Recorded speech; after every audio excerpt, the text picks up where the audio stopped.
अस्सलाम वालेकुम। Health benefit में खुश आमदीद। आज मैं आपके लिए एक और नई जड़ी बूटी लेके आई हूँ जिसका नाम है इंदर जौ। ये जौ की शक्ल का एक छिलका नुमा होता है और इसमें दो तरह के इंदर जौ होते हैं, एक शीरी इंदर जौ और एक तल्ख। तो ये जो मैं लेके आई हूँ ये तल्ख इंदर जौ है। ये हमारी सेहत के लिए बहुत फ़ायदेमंद है। इससे पहले कि मैं आपको इसकी डिटेल बताऊं, मेरे चैनल को सब्सक्राइब कीजिए और बेल आइकन को प्रेस कीजिए। तो इंदर जौ बहुत ज़्यादा फ़ायदेमंद है। ये एक कड़वी जड़ी बूटी है जो ख़ास तौर पे शुगर के मरीज़ों के लिए, हमारे हाजमे में और पेट की बीमारियों में फ़ायदेमंद है। उसे पाउडर या कैवे की शक्ल में इस्तेमाल किया जाता है। तो चलें आए मैं इसकी डिटेल बताती हूँ।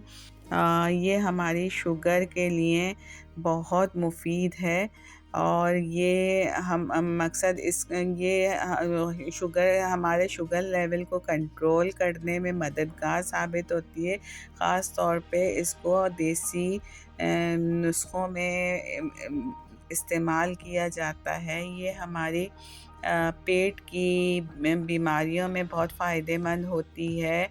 जैसे हमें दस्त हो गए हों, मोशन हो रहे हों, लूज़ मोशन हो रहे हों, तो उसमें उसको रोकता है। और ये हमारी पेचिश में फ़ायदेमंद है। जिनको खून की पेचिश हो रही हो तो ये उनके लिए बहुत फ़ायदेमंद है।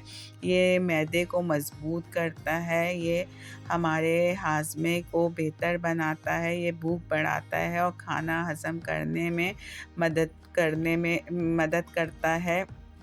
अच्छा, इंदर जौ जो है ये पेट के कीड़ों को भी ख़त्म करने में बहुत इस्तेमाल होता है।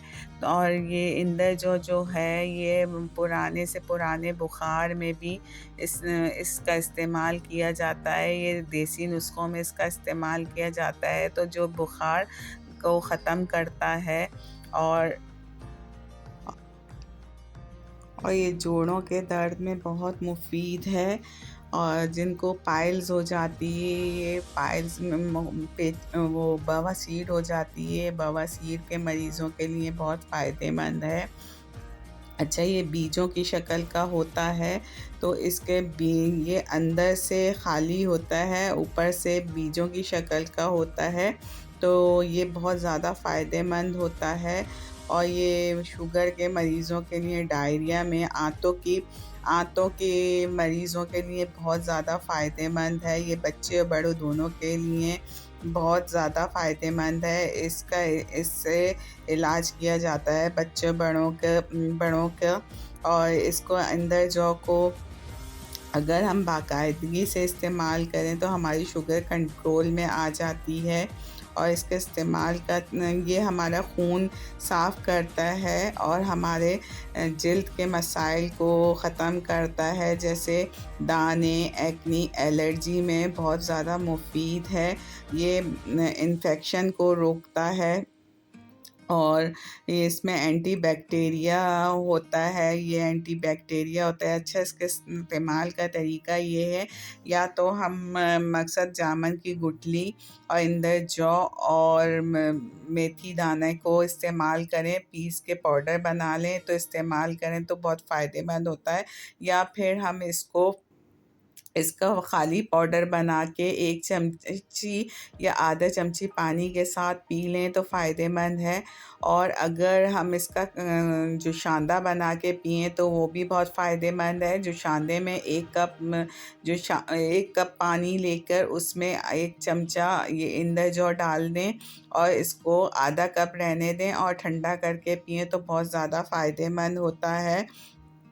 अच्छा, इंदर जौ हामला ख़वातीन इस्तेमाल ना करें और जिनको बहुत ज़्यादा मैदे में जलन रहती है वो इस्तेमाल ना करें, वरना इसको हर बड़े बूढ़े बुज़ुर्गों के लिए इस्तेमाल में बहुत फ़ायदेमंद होता है।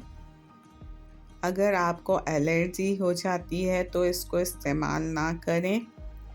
तो दोस्तों, ये मेरी वीडियो थी। अगर आपको मेरी ये इन्फॉर्मेटिव वीडियो पसंद आई हो तो हेल्थ बेनिफिट बाय सादिया को सब्सक्राइब कीजिए, बेल आइकन को प्रेस कीजिए। अल्लाह